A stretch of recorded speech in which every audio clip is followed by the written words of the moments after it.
ओम या श्री स्वयं सुखिदीनां भवने स्वलक्ष्मी पापात्मनां कृतिदयां हृदये सुबुद्धि श्रद्धा सतां कुलजना प्रभवस लज्जा ताम त्वाम नतास्म परिपालय देवी विश्व। नमस्कार, मैं हूं आचार्य विक्रमादित्य और आज हम उपस्थित हैं मिथुन राशि वालों के लिए कैसा रहेगा ग्रहों का योग जून के आरंभ काल में। देखिए मिथुन राशि वालों, आपकी राशि के स्वामी बुध हैं और आचार्य वाणी चैनल के माध्यम से हम आपको बताने जा रहे हैं कि मिथुन राशि वालों के लिए बुध को कैसे ठीक करना है। बुध अस्त होने जा रहे हैं और जब राशि का स्वामी, ग्रह का स्वामी या विशेष तौर पर आपकी लग्न का स्वामी अस्त हो जाए तो फिर क्या होता है कि सब कुछ अच्छा होते हुए भी कहीं ना कहीं कमजोरी आ जाती है। तो ऐसे में कुछ खास उपाय है। अब ये तो अस्त होना, उदय होना, वक्री होना, मार्गी होना, ये तो प्रकृति का नियम है, लेकिन ज्योतिष शास्त्र ने ऐसे उपाय ढूंढे कि जिसके द्वारा हम बहुत सुंदर तरीके से अपने ग्रहों का उपचार कर लें, राशि दशा देश काल परिस्थिति को सुधारने का रास्ते बना लें। जून का महीना बहुत विशेष है और ऐसे में आपकी राशि के अनुसार यदि हम बात करें, शनि महाराज देखिए भाग्य में विराजमान है स्वग्रही होकर और मंगल परिवर्तन की तरफ जा रहे हैं। राहु के साथ जो सफलता वाले भाव में विघ्न उपस्थित करने के योग बना रखे थे, अब मंगल लाभ की स्थिति प्रशस्त करते दिखाई दे रहे हैं। बृहस्पति महाराज जो अस्त चल रहे थे वो भी विशेष तौर पर उदय होकर 12वें भाव में बैठ गए हैं। तो ऐसे में आपको समझना चाहिए कौन सा ग्रह आपके लिए क्या करने वाला है। शनि सबसे इंपॉर्टेंट है और शनि का जन्म दिवस आने वाला है इन्हीं दिनों में। शनि भाग्य जगाने के लिए बैठे हैं और यदि आप उनको प्रसन्न कर लेना तो बहुत जल्दी भाग्य जगा देंगे। फिर 30 साल बाद ऐसा योग नहीं बनेगा, 30 साल तक इंतज़ार करना पड़ेगा। ऐसे में इस 30 साल बाद शनि स्वग्रही होकर आपके भाग्य में बैठे और उनका जन्म दिवस आ रहा है। फिर 30 साल बाद इस योग का इंतज़ार करना पड़ेगा। तो सोच समझकर इस समय का उपयोग करने का प्रयास कीजिएगा। हम आपको सब सिलसिलेवार तरीके से बताएंगे ग्रह योग क्या कर रहे हैं। इन दिनों पंचग्रही योग आपकी राशि के अनुसार से चतुर्ग्रही योग, त्रिग्रही योग आपके 12वें भाव में उठापटक करने का योग बना रहा है। ये विशेष तौर पर योग शुभ तो नहीं है। पंचग्रही योग शास्त्रों दृष्टिकोण से यदि समझें तो कहा जाता है कि प्रलंकारी योग है। ये विशेष तौर पर ग्रह योग जब बनता है तो या तो प्रचंड गर्मी पड़ती है या विशेष तौर पर जलाजल होता है या प्रचंड गर्मी का योग बनता है, तूफानों का योग बनता है। और 12वें भाव में आपकी राशि के अनुसार से योग बन रहा है तो आपको शांति से समझने का प्रयास करना चाहिए। भाग्य को जगाने के लिए कौन से रास्ते अपनाएं, ये सिलसिलेवार तरीके से समझें। सबसे पहले हम बात कर लेते हैं 1 जून की। तो 1 जून को शनिवार का अवसर है। जेठ का महीना चल रहा है, 9वीं तिथि है, 10वीं तिथि उस दिन क्षय हो रही है। मीन राशि में चंद्रमा है, ये आपके लिए अच्छा है, आपकी सफलता देने वाला है। आपके कर्मों का फल पूरी तरह से जैसा होगा, जैसा मनोभाव रखेगा, जितना कर्म करोगे उतना फल अवश्य दे के जाएगा, ग्रह दिखाता है। मंगल परिवर्तित होकर लाभ की स्थिति में चले गए तो लाभ मिलना निश्चित दिखाई देता है। ऐसे में 10वीं क्षय है तो नए कार्यों का आरंभ करने से बचना चाहिए। उपाय के तौर पर आपके लिए सबसे अच्छा ये है कि आप हल्दी का टीका लगाएं, थोड़ा सा किसी देवस्थल में जाकर हल्दी का दान इत्यादि करें, पीली चीज़ों का दान करें, ये सुंदर उपाय रहेगा। शनि को प्रसन्न करें। शनि भाग्य में अपनी चाल में मस्त हैं, धीरे धीरे सब कुछ ठीक कर रहे हैं, लेकिन आपको चाहिए जल्दी और आप जल्दी चाहिए तो शनि को अनुकूल करें, हनुमान जी को प्रसन्न करें, हनुमान जी को चोला चढ़ाएं। ये उपाय करेंगे तो बहुत अच्छा रहेगा क्योंकि मंगल परिवर्तित होकर लाभ वाले चले गए हैं, लाभ स्थिति में। तो हनुमान जी का इसलिए उपाय बता रहे हैं, करिए, कल्याण होगा। 2 तारीख को हम बात करें, 2 जून को रविवार का अवसर है, एकादशी तिथि है, अपरा एकादशी का योग है और बृहस्पति इस दिन 25 दिन बाद उदय होने का योग बना रहे हैं। हमने एक अलग से वीडियो बनाया था। देखिए विशेष तौर पर मिथुन राशि वालों को समझना चाहिए कि बृहस्पति 12वें भाव में है। सब कुछ होते हुए भी बृहस्पति 12वें भाव में चले जाते हैं तो कमज़ोर हो जाते हैं। ऐसे में कुछ स्थितियों के लिए अच्छे हैं, कुछ स्थितियों के लिए खराब हैं। तो उस वीडियो को आप अच्छे से समझ लीजिएगा जो हमारे चैनल पर जाकर आचार्य वाणी में जिस वीडियो में हमने आपको ये समझाया था कि आपको खास तौर पे बृहस्पति को कैसे मनाना है, कौन से खास उपाय करने हैं। एक तो नित्य प्रति आप अपने माथे पर केसर लगाइए, हल्दी का तिलक करिए, केसर का तिलक करिए, केसर का नित्य प्रति एक बाल खाइए।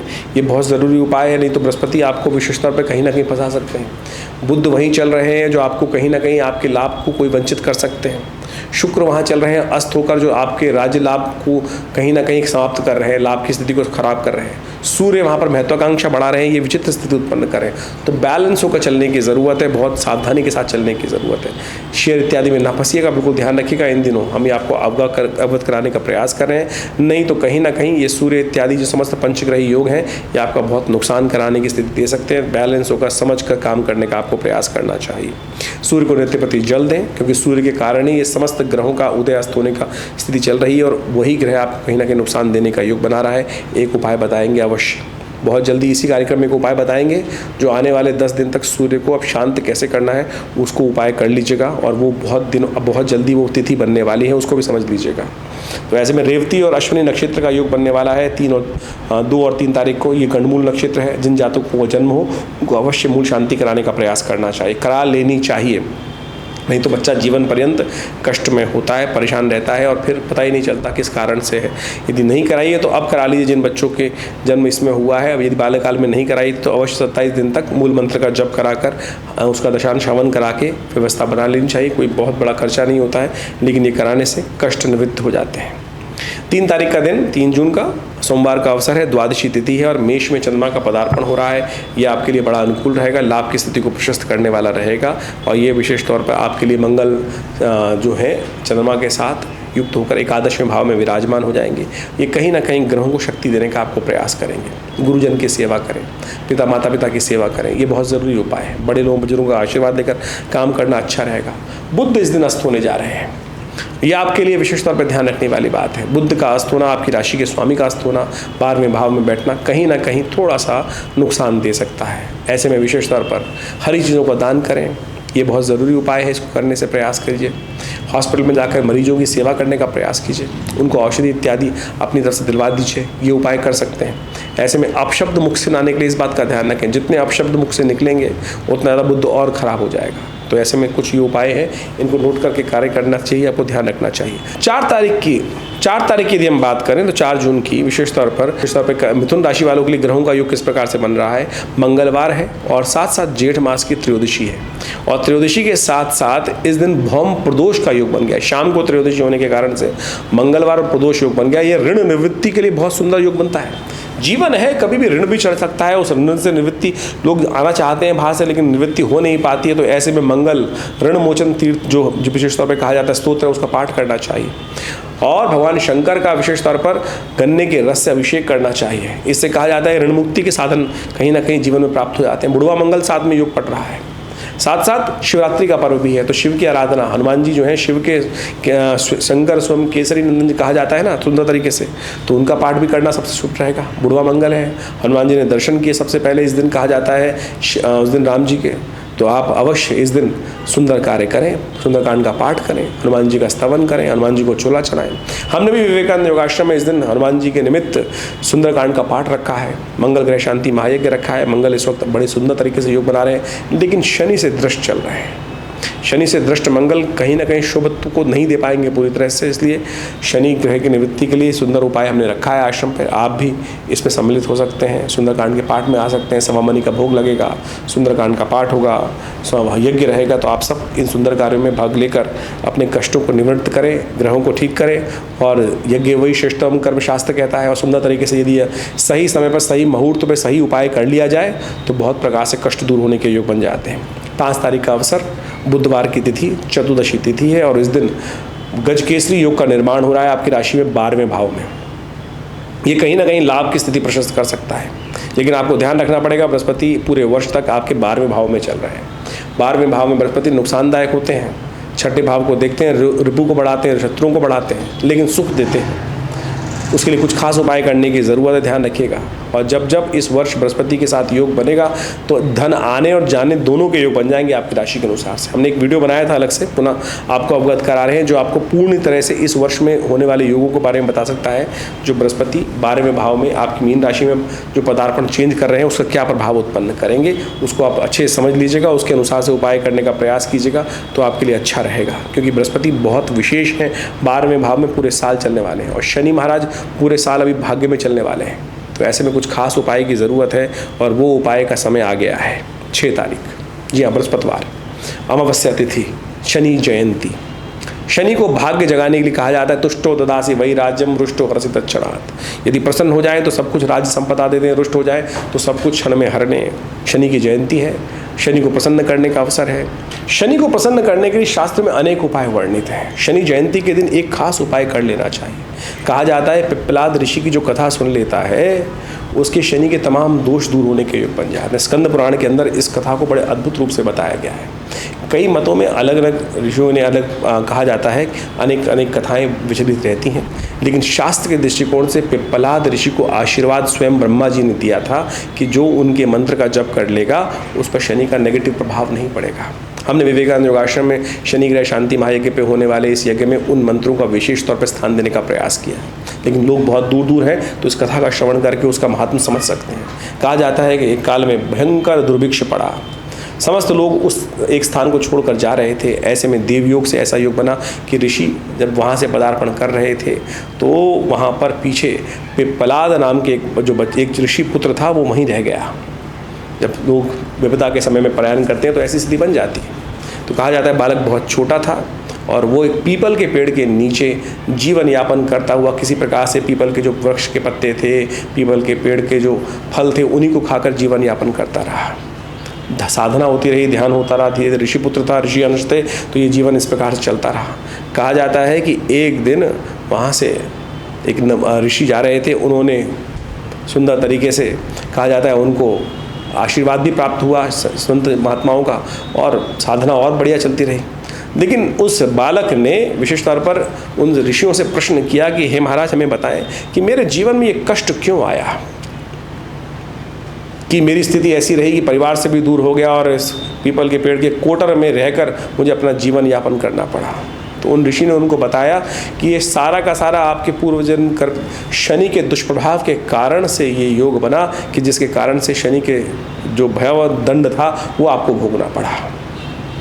ऋषि को बड़ा क्रोध आया ऋषि पुत्र को, और उन्होंने आकाश मार्ग पे देखा और शनि महाराज वहीं से देखते ही उनकी दृष्टिपात होती हुई कहा जाता है कि उस धरा पर, उसी जगह उनके जहाँ पीपल का पेड़ था वहीं आकर जमीन पर गिरे और उन्हीं के कारण से उनके घुटनों में चोट लग गई। उस दिन से शनि की स्थिति जो पंगु हो गए, शनि कहा जाता है उस दिन शनि भी पंगु हो गया। उस दिन से जब शनि महाराज उस धरा पर आकर गिरे तो पृथ्वी जो संसार का जो चलन था वो दिक्कत में आ गया। ब्रह्मा स्वयं उपस्थित होते हैं वहाँ पर। कहा जाता है ऋषि को, कथा को हम छोटी करने का प्रयास कर रहे हैं, तो ब्रह्मा जी के आशीर्वाद से पिप्पलाद से प्रार्थना करके ये कहा गया कि हे ऋषि आप शांत हों, शनि जो देते हैं वो तो कर्म अनुसार प्रभाव देते हैं, लेकिन अब इनको क्षमा करें आप। तो कहा जाता है कि ब्रह्मा के आशीर्वाद से उस दिन ऐसा योग बना कि कहा गया कि जो आज के दिन इस जो शनि की जयंती के अवसर पर जो पिप्पलाद ऋषि का नाम लेगा, इस कथा का श्रवण करेगा, ओम पिप्पलादाय नमः इस मंत्र का जप करेगा, उस पर शनि अपना नेगेटिव प्रभाव नहीं दिखाएंगे। तो ये कथा का श्रवण कर कर जो इस मंत्र से भगवान को प्रसन्न करने के लिए, शनि के प्रसन्न के निमित्त शनि का आशीर्वाद है, भगवान ब्रह्मा का आशीर्वाद है, जो वहाँ पर एक यज्ञ भी देते हैं, तो पिप्पलादाय स्वाहा ओम पिप्पलादाय नमः इस मंत्र का एक माला जप कर लीजिए, आहुति दे दीजिए। कहा जाता है कि शनि के नेगेटिव प्रभाव को दूर करने के लिए अद्भुत है। तो यहाँ शास्त्रोक्त है, स्कंद पुराण की कथा है, भविष्य पुराण में भी इस प्रकार की कथा बताई गई है। तो आप अवश्य इन कथाओं को महत्व रूप समझकर, स्थिति का महत्व समझते हुए कार्य करने का प्रयास कीजिए। ये शास्त्र में वर्णित कथाएं हैं और इन सब के द्वारा शनि जयंती पर हमने भी विवेकानंद योगाश्रम में बड़ा कार्यक्रम रखा है। आप अवश्य इसमें सम्मिलित होकर, यज्ञ में सम्मिलित होकर हनुमान चालीसा के 100 पाठ रहेंगे। हमने विभिन्न प्रकार से शास्त्रोक्त विधि के अनुसार से समस्त विधियाँ बनाई हैं। जैसे शास्त्र का हनुमान चालीसा का जो पाठ कहा गया है कि शनि का आशीर्वाद स्वयं हनुमान जी को मिला था, जो विशेष तौर पर जब उन्होंने लंका का दहन किया था, तो ये भी शास्त्रोक्त है। लेकिन आज संसार विचित्र विडंबना में फंस गया है। कोई तेल चढ़ाया जा रहा है, कोई कुछ और उपाय किया जा रहा है, कोई नगी पहने जा रहा है। तो इन सब विचित्र स्थितियों से हटो, सीधे साधे उपाय शास्त्रोक्त विधि के अनुसार से करो। देखिए शनि भी प्रसन्न होंगे और आपको कष्ट से निवृत्ति का योग भी बनेगा। तो स्थिति का लाभ अवश्य लेने का प्रयास कीजिए। 7 तारीख की बात कर लेते हैं। 7 जून को शुक्रवार का अवसर है और ये वो तिथि है जिस कार्यक्रम में हमने आरंभ में बताया था कि सूर्य आपके 12वें भाव में चल रहे हैं, जो नुकसान करने के योग बना रहे हैं। अगर शेयर मार्केट में चल रहे हैं तो बहुत सावधानी के साथ कार्य कीजिएगा। इस दिन से वो उपाय शुरू करने से आपको समस्त प्रकार के सूर्य के दोषों से निवृत्ति के योग बन जाते हैं। करवीर व्रत आपकी राशि के अनुसार समझ लीजिए। कनेर के पुष्प आजकल लगे होते हैं, पीले पीले पुष्प आते हैं, उनको तोड़ के ले आइए, एक पुष्प डालिए लोटे में और सूर्य को अर्घ दे दीजिए। नित्य प्रति कनेर के पेड़ का पूजन कर कर, एक फूल तोड़कर सूर्य को अर्घ्य देने से, ये उपाय कर लेने से कहा जाता है कि सूर्य के दोषों को हरने का योग बन जाता है। तो अवश्य इस उपाय को करके आप आने वाले दिन को प्रशस्त कर सकते हैं। जो चंद्रमा का परिवर्तन हो रहा है, मिथुन राशि में आ रहे हैं, नई शक्ति का संचार करते दिखाई दे रहे हैं, तो इसका लाभ आपको अवश्य मिलता दिखाई दे रहा है। इसका ध्यान करते हुए कार्य करें। 8 तारीख का अवसर, शनिवार की तिथि द्वितीया तिथि है और ये ग्रह योग आपके लिए पॉजिटिव साइन दिखाते दिखाई दे रहे हैं। ऐसे में कार्यों को पॉजिटिव वे में करने से आपके लिए अच्छा रहेगा, बस थोड़ी महत्वाकांक्षा ज़्यादा ना रखें, ओवर एम्बिशियस होकर कार्य ना करें, दाव पे न लगाएं, जुआ ना खेलें, इस बात का ध्यान रखते हुए कार्य करने की ज़रूरत है। बैलेंस होकर धीरे धीरे कार्य करने का प्रयास कीजिए, जल्दबाजी में ना फंसें, इस बात का ध्यान रखें, दुस्वाभाविकता से बचें, इस बात का ध्यान रखते हुए कार्य करने की ज़रूरत है। पीपल के एक पत्तों की माला बनाकर हनुमान जी को अर्पित करें, ये सुंदर उपाय है। इससे आपके शनि में अनुकूल होंगे और आपकी राशि के अनुसार से आपको लाभ भी प्राप्त होगा। 9 तारीख की बात करें, रविवार का अवसर, तृतीया तिथि है इस दिन और कर्क राशि में चंद्रमा का पदार्पण हो रहा है, जो आपके लिए अनुकूल रहेगा। जो भी आप कार्य करेंगे, आरंभ करेंगे, उसमें शाम तक अच्छे पॉजिटिव रिजल्ट्स आने के आपको योग बन सकते हैं। सूर्य को प्रसन्न करें, महत्वाकांक्षा से बचें और कनेर के पुष्प का एक फूल लेकर, थोड़ी सी रोली लेकर, एक तांबे के लोटे में जल लेकर सूर्य को अर्घ्य दें। ये आपके लिए उपाय बहुत सुंदर है, इसको अवश्य करने का प्रयास कीजिए और लगातार करने का प्रयास करेंगे, अच्छा रहेगा। 10 तारीख का अवसर, सोमवार है उस दिन, चतुर्थी तिथि विद्यमान है, रिक्ता तिथि है और भद्रा का योग है। नए कार्यों को आरंभ करने से बचना चाहिए। कार्यों में सफलता के लिए भगवान गणेश का, शिव का, पार्वती का पूजन करना अच्छा रहेगा, इसको अवश्य करने का प्रयास कीजिए, शुभ होने के योग बनेंगे। ज्योतिष विज्ञान के अंतर्गत फलित ज्योतिष को समझने के लिए 2 प्रकार से ज्योतिष की गणनाएं की जाती हैं। गणनाओं का फलित जिस प्रकार से एक तो गोचर के दृष्टिकोण से किया जाता है, जिसके साथ हम आपके साथ लगातार जुड़े रहते हैं कि यानी आज के ग्रह योग आपकी राशि के अनुसार से चंद्रमा जहां आपका विराजमान है वहां के दृष्टिकोण से देखते हुए आज जो गोचर में ग्रह परिवर्तित हो रहे हैं वो क्या प्रभाव उत्पन्न कर रहे हैं। इसके साथ साथ मूल जन्म पत्रिका भी बहुत इंपॉर्टेंट विषय है। मूल जन्म पत्री में कौन सी दशाएं चल रही हैं, कौन सी अंतर दशाएं चल रही हैं, किस प्रकार से ग्रहों का योगायोग बना है, नवांश इत्यादि में ग्रहों की स्थिति क्या है, हर व्यक्ति के अनुसार से। देखिए, गोचर के दृष्टिकोण से जब हम राशि के हिसाब से फलित करने का प्रयास करते हैं तो एक जनरल कैटेगरी के हिसाब से हम बता सकते हैं, समझ सकते हैं कि किस प्रकार के ग्रह योग है। अब व्यक्ति जिस पायदान पर बैठा है, आप समझें कि पहली मंजिल पे, दूसरी मंजिल पे, 100वीं मंजिल पर, पहली सीढ़ी पर है, 10वीं सीढ़ी पर है, या भूतल ग्रह के मतलब जमीन के अंदर दब फंसा पड़ा है, उन सब ग्रह स्थिति को समझते हुए वो मूल जन्मपत्री से पता चलेगा कि स्थिति क्या है व्यक्ति की, और फिर गोचर में ग्रह का परिवर्तन क्या हो रहा है, किस प्रकार से परिवर्तन का योग बन रहा है, उन सब चीज़ों की गणनाएं हम आपके समक्ष उपस्थित करते हैं। और जन्मपत्री को समझने के लिए एक गहन अध्ययन की आवश्यकता होती है। मूल जन्मपत्री को समझकर फिर गोचर की ग्रह दृष्टि को देखकर यदि गणनाओं को समझने का हम प्रयास करेंगे तो बहुत अद्भुत प्रकार से ग्रह योगों को हम समझ सकते हैं और उनके अनुसार से परिवर्तन का योग आपके लिए कैसा रहेगा वो सब बातें समझ में आ सकती हैं। तो आप सब जन्मपत्री को, ग्रह योग को जो हम आपको समझाते हैं गोचर के दृष्टिकोण से, उन सबको समझकर अपने जीवन में आने वाले समय को मूल रूप से समझने का प्रयास कीजिए। ग्रह योग क्या किस प्रकार से खेल कर रहे हैं और हमारी ज्योतिष गणनाओं के माध्यम से हम इस समय में जब आपके साथ रहते हैं तो हम वास्तविक तौर पर पौराणिक कथाओं के माध्यम से, पौराणिक योगों के माध्यम से, जो विशेष तौर पर पंचांग के अंदर हर रोज़ लिखी होती हैं कि आज कौन सा उत्सव है, किस प्रकार का वार है, कौन सा नक्षत्र है, उसके अनुसार से कौन सा उपयोग, जो शास्त्र के अंदर जो उपाय इत्यादि वर्णित हैं, कथाओं के माध्यम से वर्णित हैं, वो हम इस फलित के अंदर जोड़ने का प्रयास करते हैं। ज्योतिषीय दृष्टिकोण से, कर्मकांड के दृष्टिकोण से उन कथाओं को साथ जोड़कर, उन उत्सवों को साथ जोड़कर यदि उपाय करेंगे तो वास्तविक तौर पर उनसे कल्याण का मार्ग ही प्रशस्त होगा। आज ज्योतिष विज्ञान के माध्यम से बहुत सारे लोग केवल टोटकों में फंस जाते हैं और ये कैसा कर लो। देखिए, ज्योतिष के अंदर यदि पंचांग को आप देखेंगे ना तो वहाँ हर रोज़ नए उत्सव वर्णित हैं और उन उत्सवों के पीछे कथाएं भी वर्णित शास्त्रों में, पौराणिक कथाओं के अंदर आती हैं। उन सबको समझेंगे तो आप देखिएगा हमारे इस कार्यक्रम में हम उन्हीं पौराणिक कथाओं को ही जोड़ते हुए, उन पौराणिक मतों को जोड़ते हुए, उन पौराणिक उत्सवों को जोड़ते हुए, समझते हुए उन उत्सवों को आपके साथ वर्णित करने का प्रयास करते हैं। और यदि उन उपायों को आप करेंगे तो हमें विश्वास है, हमने देखा है कि अद्भुत रूप से कल्याण का मार्ग प्रशस्त होता है, कष्ट दूर होते हैं। पौराणिक कथाएं जो हैं बड़ी महत्वपूर्ण हैं और पंचांग ने उनको बहुत बढ़िया तरीके से समझाने का प्रयास किया है। तो हम उन सबके माध्यम से आपको आपके समय के अनुसार से उन सब उपायों को जो बताते हैं अवश्य करिए। देखिए, परिवर्तन का योग अद्भुत बनता है। शास्त्र कहता है, एक घड़ी आधी से पुनियाद, तुलसी संगत साथ की, हरे कोट अपराध। तो कोशिश ये करें, इन उपायों को जीवन में स्थान देने का प्रयास करें। और हमारे विवेकानंद योगाश्रम में हमने पिछले करीब 60 सालों में सदगुरु आचार्य श्री केशव देव जी के महाराज के सानिध्य में विभिन्न भारतीय पराविद्याओं पर शोध किया, चाहे वो मंत्र विज्ञान है, चाहे वो यज्ञ विज्ञान है, चाहे वो भारतीय विभिन्न क्षेत्रों में योग विज्ञान के माध्यम से, और बड़ा एक शोध संस्थान विकसित किया। यहाँ पिछले करीब करीब हमारे आश्रम पे 60 सालों से नित्य 8 घंटे यज्ञ होता है। विभिन्न मंत्रों पे हमने शोध करके देखा है। बहुत सारे लोग ऐसे आए कि जिनके जीवन में शारीरिक कष्ट अद्भुत रूप से था। एक तो कई कष्ट तो ऐसे आए कि बिल्कुल कोई दवाई काम ही नहीं कर रही थी, और जैसे ही महामृत्युंजय मंत्र का प्रयोग किया गया उनके लिए अनुष्ठानिक तौर पर देखिए आप परिवर्तन का योग बना। विभिन्न ग्रह योग ऐसे थे कि विकट परिस्थिति में थे, केस पे केस, कोर्ट में जमानत भी नहीं हो रही थी, लेकिन ऐसे में दुर्गा शमनी का, सुंदर भगवती दुर्गा का प्रयोग किया गया और उन केसों के माध्यम से उनके जीवन में कष्ट के दूर पड़े। शत्रु लगातार परेशान कर रहे थे।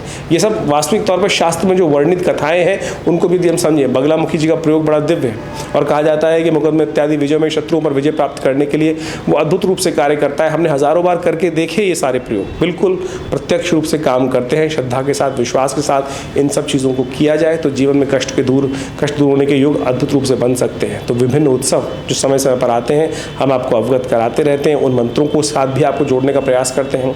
हमारे आश्रम में जैसा नित्य हमने कहा आपको कि नित्य 8 घंटे यज्ञ होता है।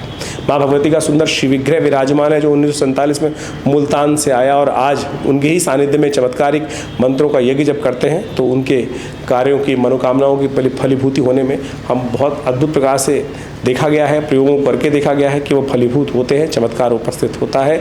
तो आप नित्यप्रति आश्रम में होने वाले यज्ञों में हर रविवार को पधार कर उसमें सम्मिलित हो सकते हैं। विभिन्न कार्यक्रम समय समय पर होते रहते हैं, उनको अवगत आपको कराते रहते हैं। हॉस्पिटल इत्यादि में बहुत सारे कार्य चलते हैं। विवेकानंद योग नेचुरोपैथी आयुर्वेदिक हॉस्पिटल जो चल रहा है, गौशाला की चल रही है, साथ साथ विभिन्न भंडारे चलते रहते हैं समय समय पर। आप सब भी उन सब कार्यक्रमों में आश्रम के साथ जुड़ सकते हैं। आपका स्वागत है। धन्यवाद।